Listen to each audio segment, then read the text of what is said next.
donne la parole pour le groupe PEC à Monsieur Emmanuel Coblence. Merci Madame la maire, chers collègues.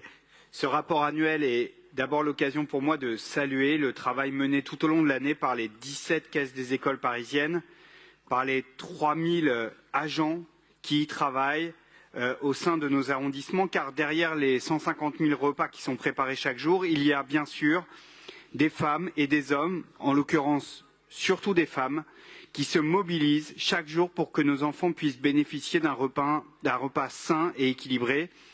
Je souhaite ici les en remercier.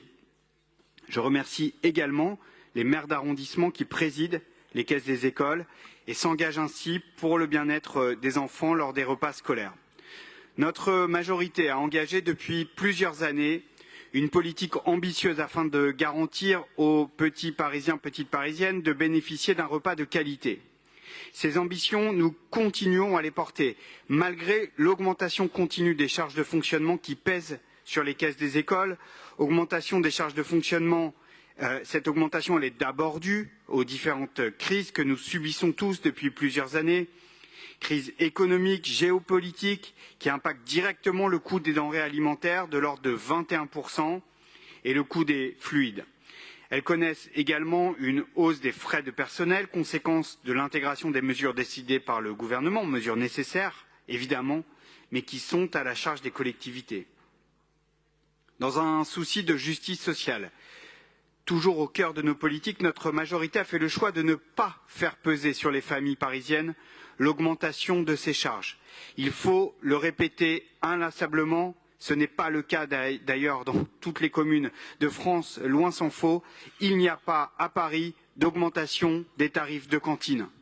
C'est un choix qui pèse inévitablement sur notre budget, mais c'est un choix fort que nous assumons, comme nous assumons d'avoir mis en place une tarification sociale qui permet à de nombreuses familles de pouvoir bénéficier de la cantine.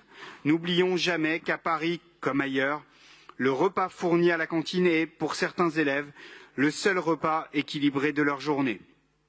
La restauration scolaire est donc un sujet majeur pour notre collectivité qui prend cette responsabilité très à cœur. À travers le 3e plan alimentation durable porté par Audrey Pulvar, avec Patrick Bloch, nous nous engageons à tendre vers le 100% durable dans les assiettes de nos enfants à l'école, à privilégier les produits locaux et de saison.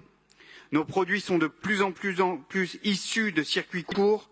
Nous développons également des repas végétariens, ça a été dit, 2 par semaine, pour le bien de la planète et pour la santé des enfants. Nous nous engageons également dans la lutte contre le gaspillage, pour la valorisation des déchets alimentaires et nous aurons supprimé l'usage du plastique d'ici à 2026. Alors je ne peux évidemment dresser un tableau exhaustif de toutes ces avancées. Nous sommes sur le bon chemin, celui de l'avenir des enfants. Il nous faudra bien sûr continuer, intensifier et je vous remercie. Merci.